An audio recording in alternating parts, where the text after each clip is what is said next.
За анх удаа Солонгост ирж байгаа хүмүүст бас хэрэг болох бах. Яг Инчоны онгоцны буудал дээр ийм байгаа.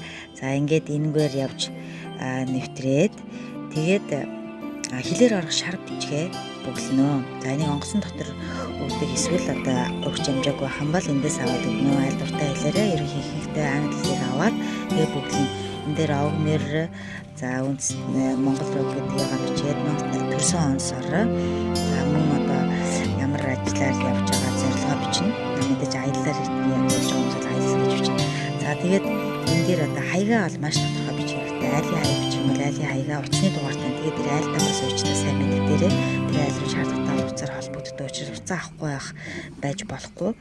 За тэгээд хэрвээ айлгүй байх юм бол буудлаа захиалаад буудлынхаа хаягийг тодорхой бичих хэрэгтэй. Энэ нь тодорхой биш улмаас одоо саадуулгадах шаардлага гардаг. Тийм учраас энэ дээр анхаараарай. Ингээд яваад хилийн шалганаар нэвтэрнэ. За яг шалган дээр бол зураг бичлэг хийдэг учраас хийгээг байгаа.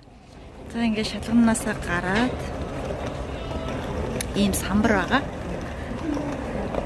Энэ самбараасаа харна. Энэ самбараас харангууд за тэрний нөгөө явж байгаа онгоц чинь хаана байна? Жишээлх юм бол он 309 3 дугаар гейт дээр байна. Энэчнээс очиод ачаагаа авна.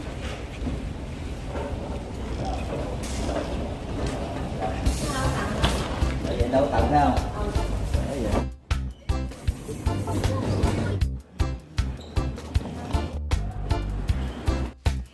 Ингээд Монгол тав нарын явах Монгол машинууд за тэгээд автобус, метро, такси гэх бүгд ойлгомжтой байгаа. Ингээд Солонгос улсад автаа морилж зорьсон зорилгодоо хүрцгээгээрэй. Солонгос улс байх хугацаанд мэдхгүй чадахгүй асуух зүйл байх юм бол Global Embassy-гийн чатаар холбогдоорой.